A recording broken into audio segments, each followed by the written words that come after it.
Assalamualaikum warahmatullahi wabarakatuh.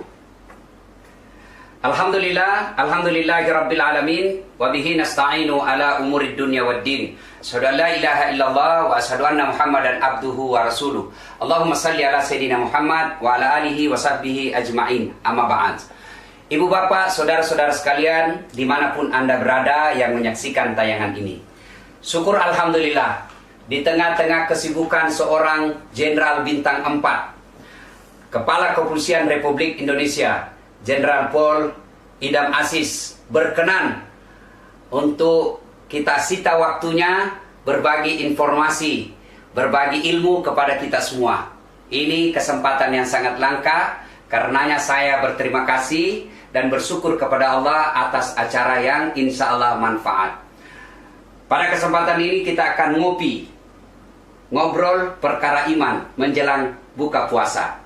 Nah, bersama kita Bapak Jenderal Polisi Idam Aziz, saya akan bertanya beberapa hal dan Pak Jenderal boleh juga bertanya kepada saya tentang beberapa hal. Ya, gimana kabar Pak Jenderal?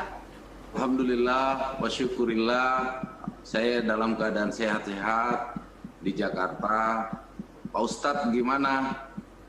Saya alhamdulillah sehat walafiat ada di Makassar. Meskipun saya sempat menjadi ODP, orang dalam pengawasan, sebab saya pernah ketemu kontak fisik Jenderal dengan seorang yang terpapar positif corona, Bapak Profesor Dr. Idrus Paturusi, mantan Rektor Unhas. Saya adakan wawancara, 9 hari setelah wawancara itu beliau periksa, ternyata beliau positif terpapar COVID-19.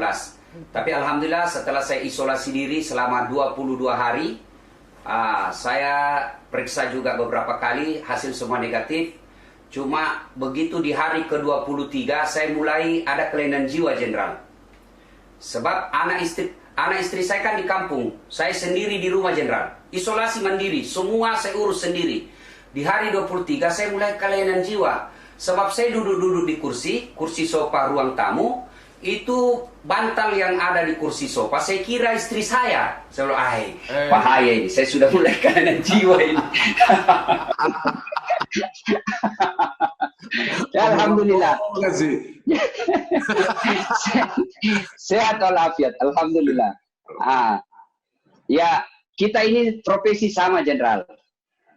Nabi jelaskan kalau kau melihat kebatilan maka cegahlah dengan tanganmu. Ini Jenderal yang punya tangan ini. Apa ini tangan? Kekuasaan. Ini tangan sebagai Kapolri. Kemudian kalau tidak punya kekuasaan kata Nabi, fabilisani, dengan lisanmu. Ini tugasnya Ustaz. Ya, menyampaikan. Maka kita sama-sama beramar ma'ruf nahi mungkar. Satu melalui dengan jabatan, satu melalui mimbar. Insya Allah semua menjadi amal kebaikan di sisi Allah. Amin. Nah, selama bulan suci Ramadan ini Jenderal tentu beda dengan tahun-tahun yang lalu. Selama Jenderal menjadi manusia, menjadi beragam, menjadi Islam, tentu baru tahun ini mengalami puasa di rumah saja dan tarawih tidak boleh ke masjid. Nah, bagaimana kehidupan selama Ramadan ini? Bagaimana aktivitasnya Jenderal? Ya, alhamdulillah. Selama bulan Ramadan ini saya kira sudah memasuki hari ke 21 sekarang, kalau saya tidak salah ya. Iya, betul 21. Iya. Saya dalam keadaan sehat, aktivitas sehari-hari juga mengikuti setiap hari ratas dengan Bapak Presiden melalui Vikon, rakor, maupun kegiatan-kegiatan video conference melalui bersama para menteri, para menko, kemudian juga kegiatan di internal Polri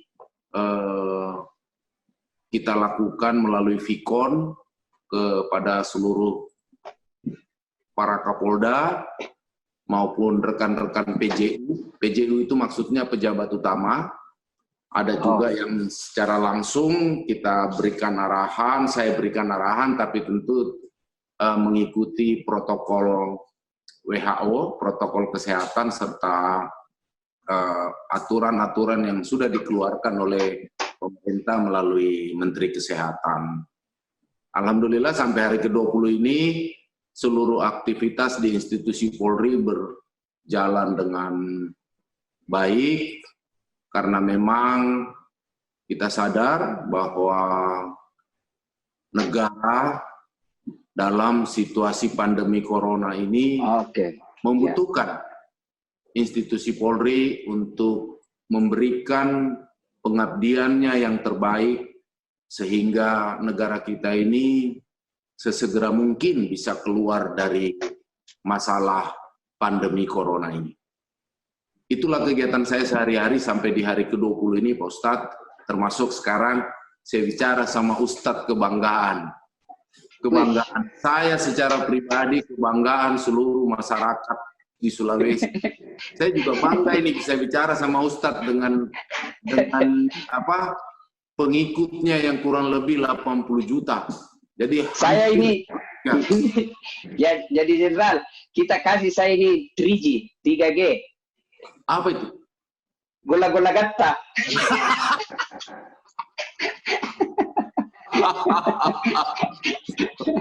Jadi pemirsa yang saya hormati, karena kita sama-sama orang Bugis ini Pak Jenderal, gola-gola gatta itu artinya sanjungan yang sangat luar biasa. Luar biasa ini, gola-gola gatta, 3G. Nah Pak Jenderal, ini kan bagaimana kemudian kita tahu rutinitas kegiatan Pak Jenderal ini luar biasa. Di samping sebagai Kepala Kepolisian Republik Indonesia yang harus melaksanakan tugas-tugas kenegaraan yang sangat padat, juga tugas-tugas sebagai seorang kepala rumah tangga, juga tugas-tugas sebagai seorang muslim yang harus memanfaatkan Ramadan ini dengan sebaik-baiknya. Dari sisi tadi pelaksanaan tugas sebagai kepala kepolisian, kalau sebagai pribadi muslim untuk meningkatkan kualitas ibadah di tahun ini karena kita di rumah saja, gimana Jenderal?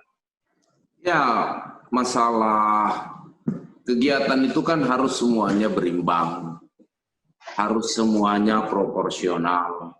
Jadi ada hablum minan nas, ada hablum minallah. Di saat bulan Ramadan ini, selain tugas rutin yang saya lakukan selaku anggota Polri, selaku Kepala Kepolisian Negara Republik Indonesia, tentu sebagai umat Muslim saya juga menjalankan ibadah yang wajib maupun ibadah-ibadah yang sunnah. Itu sudah proporsional dan itu juga berlaku secara otomatis kepada keluarga saya, anak-anak saya. Ya kita ikuti semua jalannya mengenai masalah ibadah ini. Saya pikir ini kan sudah hal yang rutin sejak saya lahir sampai saya hari ini seperti ini, jadi dia sudah berjalan seperti mesin yang memang sudah harus berjalan seperti adanya seperti itu. Seperti juga sirkulasi matahari terbit, kemudian nanti dia terbenam. Begitulah kira-kira kegiatan yang kita lakukan. Jadi semua itu berimbang, Ustadz. Harus berimbang. Gitu. Ya, kata Nabi, kejarlah duniamu, kejarlah pangkat kepolisianmu, seolah-olah kau akan hidup selama-lamanya. Tapi jangan lupa, kejar pula kehidupan akhiratmu, seolah-olah kau akan mati besok. Nah, karena semua akan mati. Semua. Kullu nafsin saikatil maut. Semua akan mati. Orang kaya. Kullu nafsin daikatul maut. Itu mati kita. Tapi Pak Jenderal jangan terlalu banyak keluarkan ayat. Nanti saya tidak ada kerjaan, kasihan.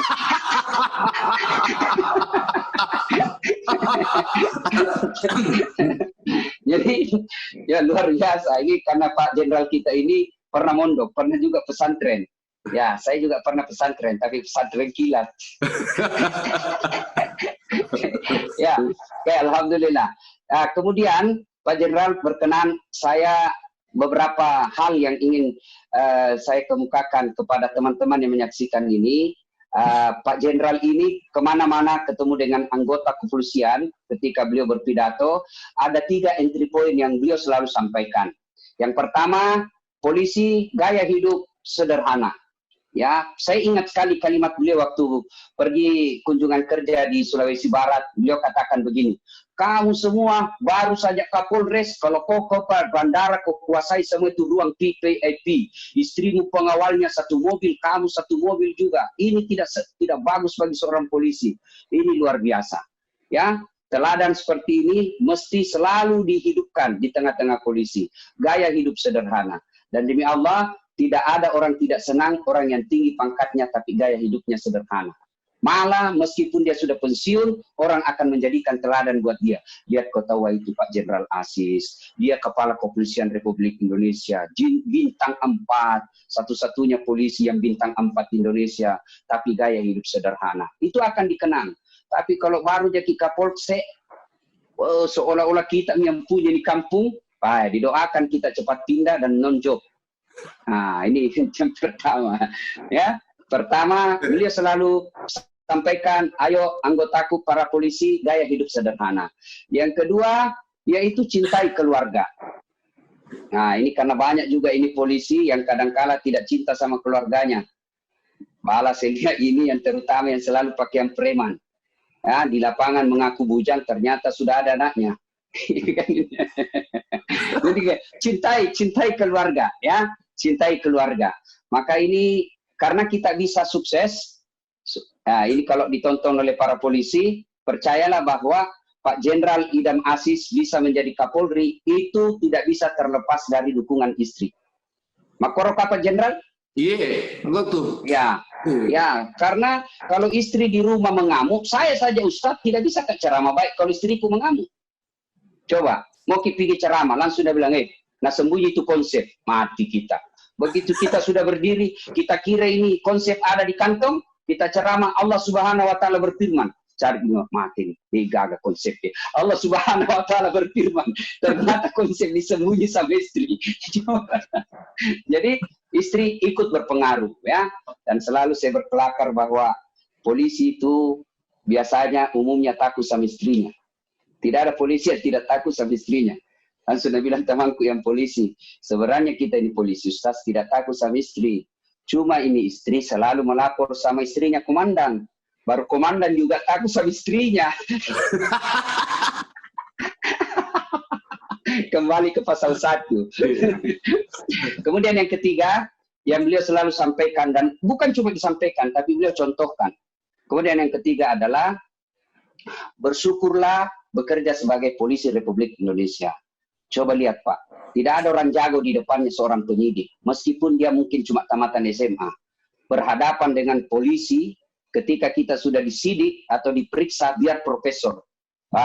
Maka bersyukurlah menjadi polisi, karena tidak semua orang diberikan pekerjaan yang dihormati seperti seorang polisi. Tapi ingat, seorang polisi juga itu kadang perlu kesabaran yang sangat tinggi. Ya Jenderal, bagaimana Jenderal? Ya. Ya, kesabaran seorang polisi. Ya. Yang pertama, memang keteladanan itu harus mulai dari atas. Jadi, saya tidak mungkin berkoar-koar supaya hidup sederhana, kemudian semua anggota memalingkan diri kepada saya, lalu saya menjadi seorang kelihatan hedonisme, glamour, itu omong kosong. Satu. Yang kedua, untuk menegakkan disiplin itu tidak bisa dengan bujuk rayu, harus dengan norma. Kenapa hakikinya saya secara pribadi menghimbau supaya semua anggota saya hidup sederhana. Satu falsafahnya di Polri ini, kita adalah pelayan masyarakat. Kita bukan penguasa. Oke. Ada di dalam asas Tribrata maupun Catur Prasetya, kita ini sebagai pelayan, pelindung, dan pengayuh masyarakat. Itu baru dari sisi etika di dalam kita bernegara. Kemudian, kalau kita juga hidup mewah, bukan berarti tidak boleh hidup mewah. Bukan berarti kita tidak boleh punya barang, tidak boleh punya rumah besar, mobil, apa semua. Tapi kita ini sebagai pelayan masyarakat, itu dulu yang harus kita yang menjadi dasar cara berpikirnya. Dan itu saya selama jadi Kapolri sejak 1 November 2019 saya gelorakan terus. Saya harus memulai dari diri saya. Saya ajak para pejabat utama, para Kapolda, para komandan semua. Kalau para komandannya sudah bisa melakukan itu, memberikan contoh keteladanan yang baik, insya Allah anggota di bawah itu yang jumlahnya polisi ini 470.000 orang akan ikut. Betul. Akan ikut seperti itu. Itu salah satu contoh bagaimana saya menginginkan pola hidup sederhana. Dan memang itulah yang harus didambakan. Apanya juga yang kita mau pamer-pamer ini. Apanya juga yang kita mau sombongkan ini. Iya kan? Tidak ada yang kita mau, tidak ada yang mau kita, tidak ada yang boleh disombongkan sama polisi ini. Nanti belum apa-apa orang bisa masyarakat bilang itu, orang di Tanru Tedong itu bilang, gajinya cuma berapa saja dia naik apa, dia pakai uji yang mahal-mahal, iya toh? Iya.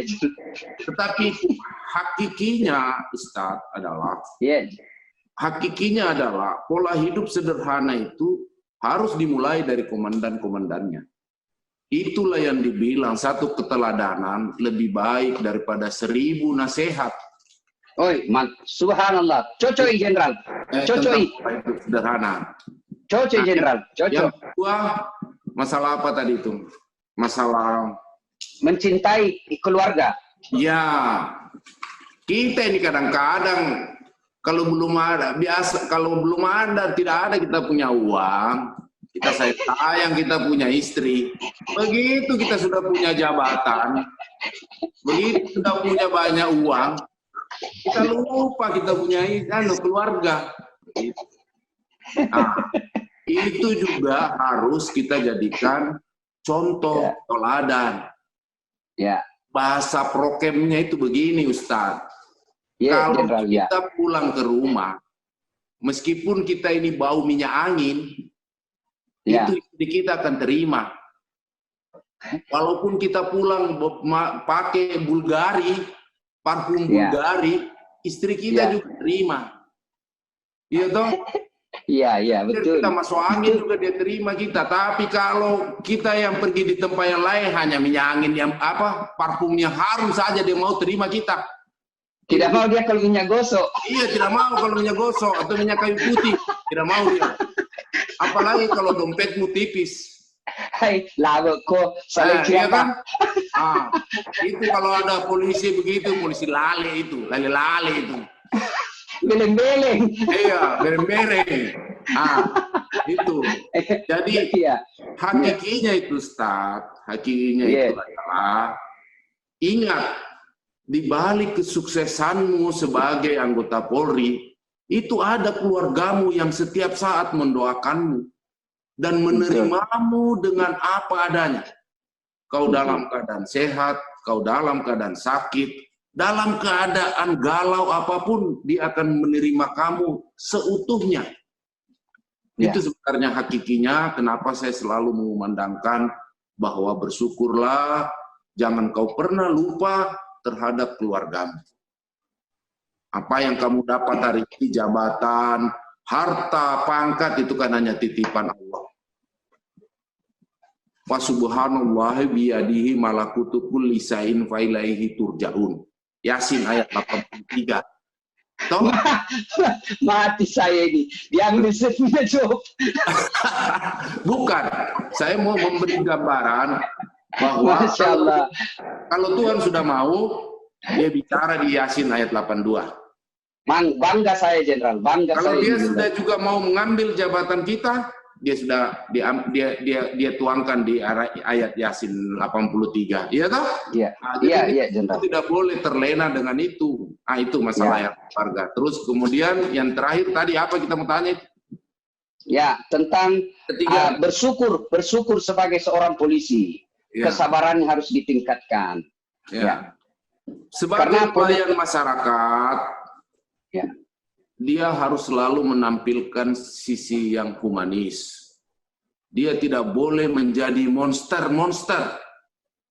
Karena yang kita hadapi adalah masyarakat kita sendiri, saudara kita sendiri, keluarga kita sendiri.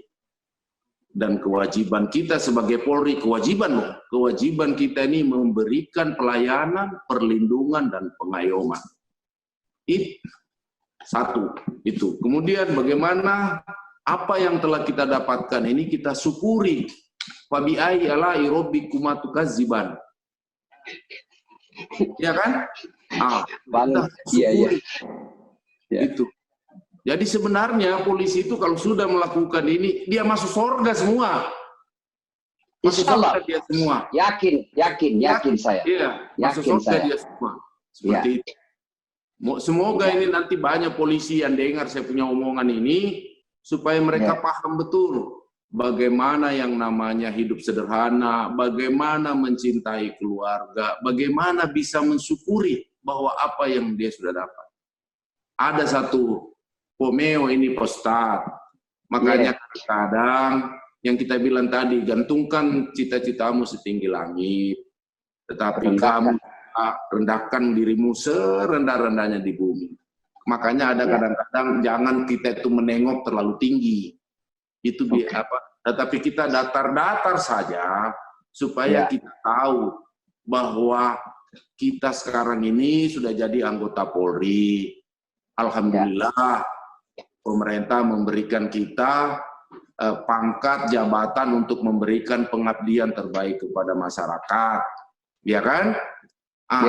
Harus kita bercermin juga bahwa masih banyak masyarakat kita di seluruh Indonesia ini hidup dalam keadaan kekurangan. Itulah tadi yang namanya sikap empati. Kalau kita sudah pandai bersyukur, maka sikap empati itu selalu akan muncul. Nah, kita berharap seluruh anggota Polri di Indonesia ini punya empati yang lebih untuk memberikan pelayanan kepada masyarakat. Itu Pak Ustadz. Ya, subhanallah, saya ingin menggarisbawahi Pak. Ini tentang keteladanan. Rasulullah itu berhasil, bayangkan, yang tadinya ada 4 Tuhan di Mekah, kemudian Nabi datang mengatakan, Kul huwallahu ahad, 1 Tuhan. Yang tadinya perempuan dihina, dianggap sebagai aib dalam keluarga. Tiba Nabi mengangkat derajat wanita ketika mengatakan, wanita adalah tiang negara. Kemudian pada saat itu khamar dia jadikan sebuah tradisi, bukan cuma diminum, bahkan dimandi pada saat itu. Tapi datang Rasulullah mengatakan bahwa khamar itu haram. Dan sampai detik ini di Mekah tidak ada menyembah berhala, tidak ada lagi khamar, wanita dimuliakan. Kenapa Nabi sukses membalik pada saat itu? Pada waktu itu Nabi tidak punya tim sukses. Pada waktu itu Nabi tidak punya donatur. Tidak ada yang bisa memberikan dana untuk pergerakannya. Tapi berhasil. Sebab kenapa? Karena seperti yang Jenderal katakan tadi. Nabi memberikan keteladanan.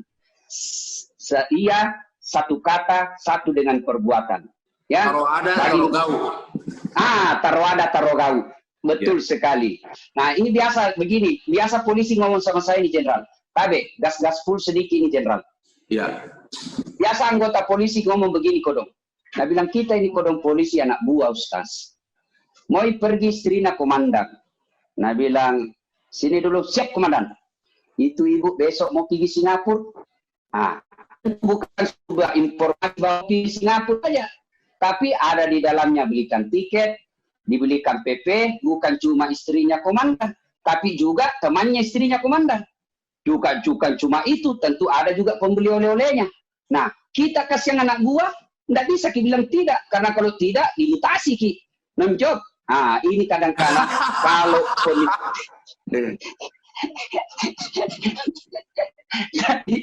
jadi kalau pemimpinnya bisa memberikan keteladanan, aku yakin, saya juga yakin, Jenderal. Insya Allah polisi akan menjadi orang-orang yang gampang masuk ke dalam surga. Apa jaminannya? Ada 7 golongan orang yang dilindungi di padang mahsyar, kata Nabi. Dilindungi di padang mahsyar. 7 orang. Satu di antaranya, kata Nabi, imamun adil. Kapolri yang adil, Kapolres yang adil, pemimpin yang adil akan diberikan kemudahan untuk masuk ke dalam surga. Coba, saya kasih selalu saya kasih contoh di depan Kapolres.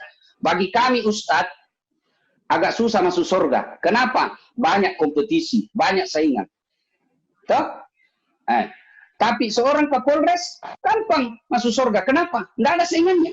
Pun kalau kami ulama masuk surga, kan banyak di dalam, banyak ngantri. Tapi Kapolres, Kapolda di satu kabupaten, satu provinsi, satu di Kapoldanya. Maka tidak ada antrinya, sendiri dia masuk. Kapolri di Indonesia satu ji. Kalau ulama mana? Ulama Sulawesi kah? Ulama Jawa Timur kah? Ulama Nusa Tenggara kah? Ulama dari Bali kah? Banyak ulama. Tapi Kapolri satu ji. Jenderal Idam Aziz. Gampang masuk surga, tidak perlu ngantri. Tapi ketika salah juga, gampang didapat. Mana Kapolri? Sana tidak. Cepat didapat. Maka seperti yang Jenderal katakan tadi, keliru apabila jabatan tidak memudahkan kita untuk berbuat kebaikan. Insya Allah. Ya. Coba contoh paling gampang. Contoh paling gampang, Jenderal. Itu namanya fastabikul khairat. Jadi kita berlomba-lomba menuju kebaikan. Tapi saya ingin mengatakan seperti ini, Ustaz. Iya, Jenderal. Bahwa kebiasaan apa yang kita bilang tadi itu tentang keluhan anggota Polri atau apa, semua itu mulai dari atas, dari komandannya. Kalau komandannya tidak memberi ruang, itu semua tidak akan terjadi. Tidak akan pernah terjadi itu. Itulah yang kita bisa bedakan. Itu kebiasaan, adat, tradisi, budaya, itu yang harus dihilangkan. Alhamdulillah, sejak saya jadi Kapolri, saya tidak pernah mau dijemput di bandara, kecuali sama Kapolda. Paling banyak sama Wakapolda. Ada lagi pejabat utama apa semuanya itu, karena saya juga tidak mau masuk ke VIP langsung ke mobil. Saya tidak mau merepotkan. Gaspol juga ini Jenderal ini, gaspol. tapi saya sudah ingatkan sama anggota. Kalau sudah ada peraturan Kapolrinya itu. Ada nih. Kalau ada perintah atasan yang tidak sesuai dengan norma hukum, tidak sesuai dengan aturan, tolak. Sudah ada peraturan Kapolrinya itu. Peraturan Kapolri nomor 14 tahun 2011 pasal 7 ayat C itu. Sebenarnya sudah ada pedomannya itu.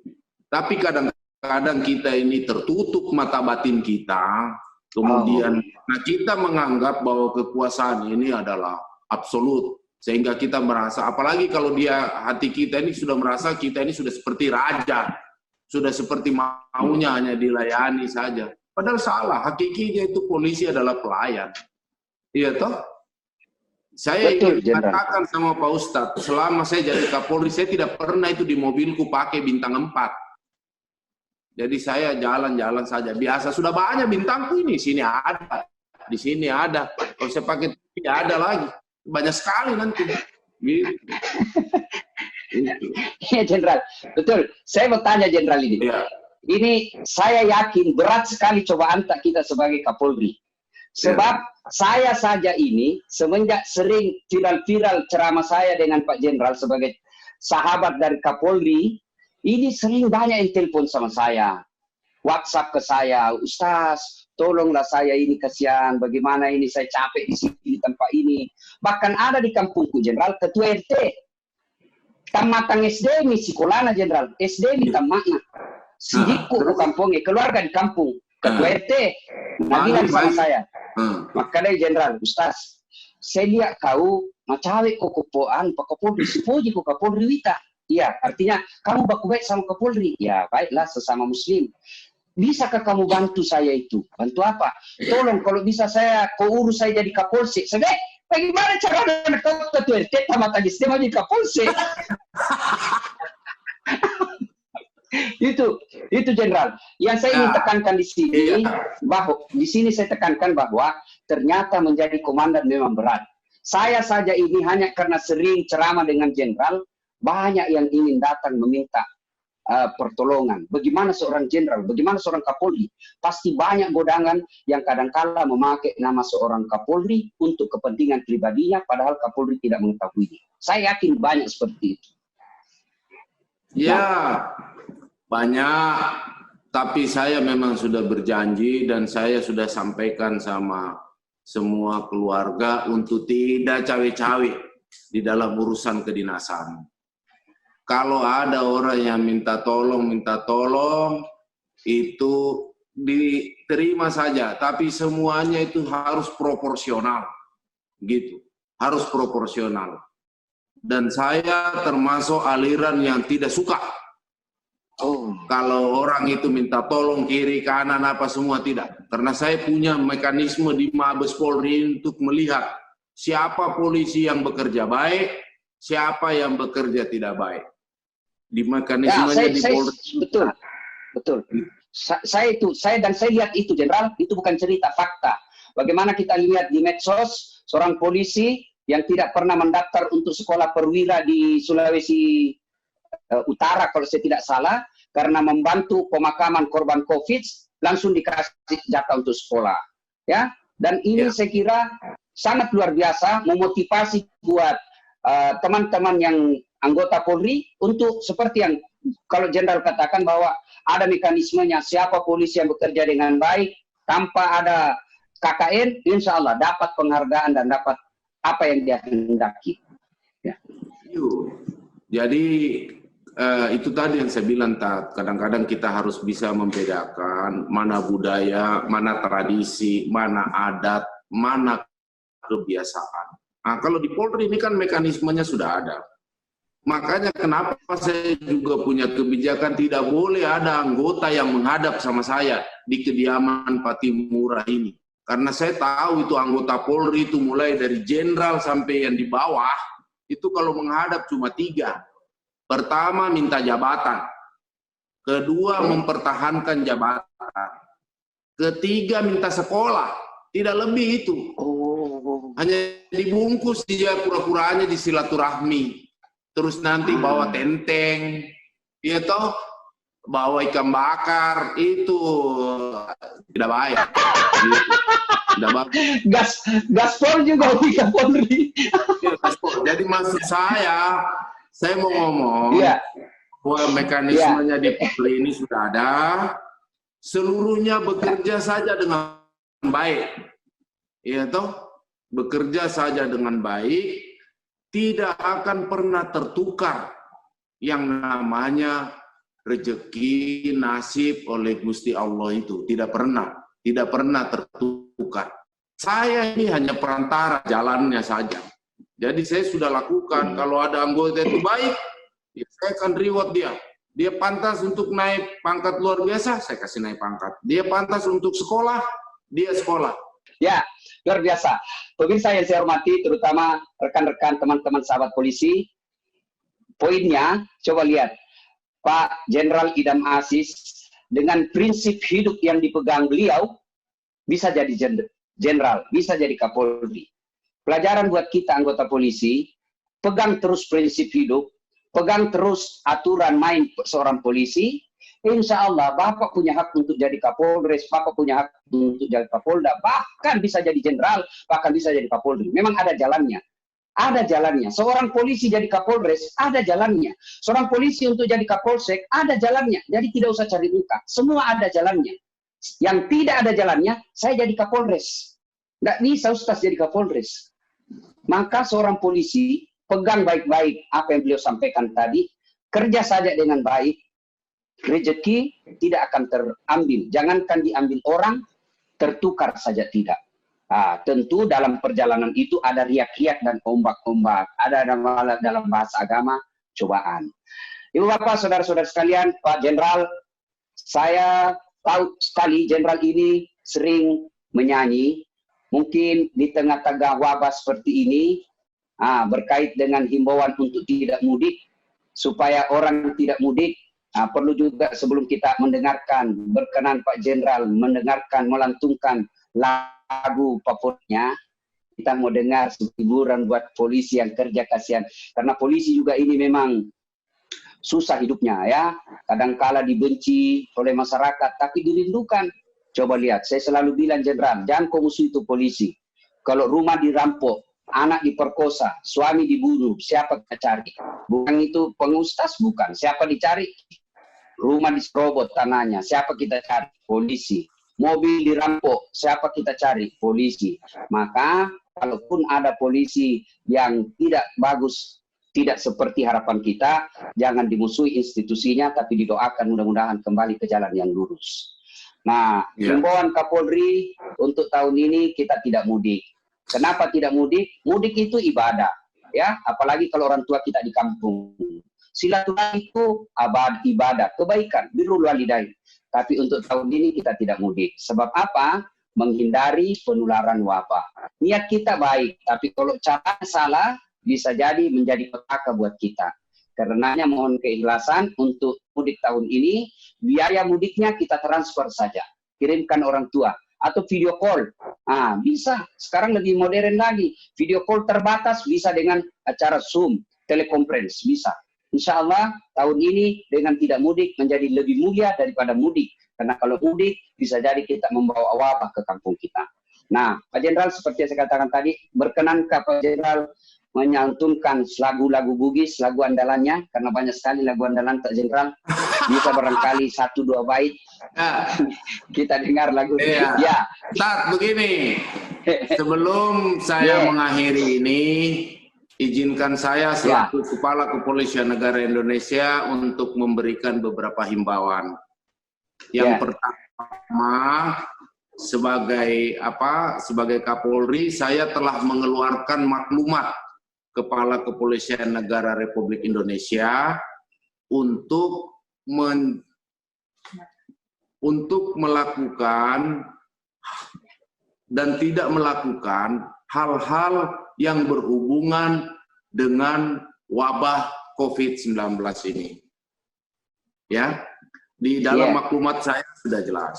Yang kedua, sebagai umat Islam, kita ini kan harus mengikuti apa yang menjadi anjuran baik itu ulama maupun umaro.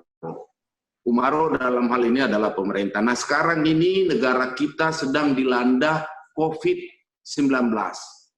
Virus corona yang sudah di seluruh provinsi, seluruh Republik Indonesia ini. Sehingga saya mengajak seluruh saudara-saudaraku yang menjadi pemirsa di YouTube-nya Pak Ustadz Dasat ini, agar marilah kita mentaati semua apa yang sudah dihimbau oleh pemerintah untuk kita tidak lakukan, termasuk himbauan mudik tadi. Salah satu amalan yang kita juga akan dapatkan ketika kita mengikuti apa yang menjadi anjuran ulama maupun umaro. Saya juga berpesan, tetaplah pada standar tentang masalah supaya kita terhindar dari COVID. 1, hidup sehat. 2, budaya cuci tangan. 3, budaya pakai masker. Dan yang keempat, tentang physical distancing. Kalau orang kampung kita itu, kok jaga jarakmu itu physical distancing namanya itu. Ya toh? Nah, tolong ini kata-kata saya disampaikan betul. Insya Allah, kalau kita seluruh masyarakat Indonesia 270 juta jiwa ini,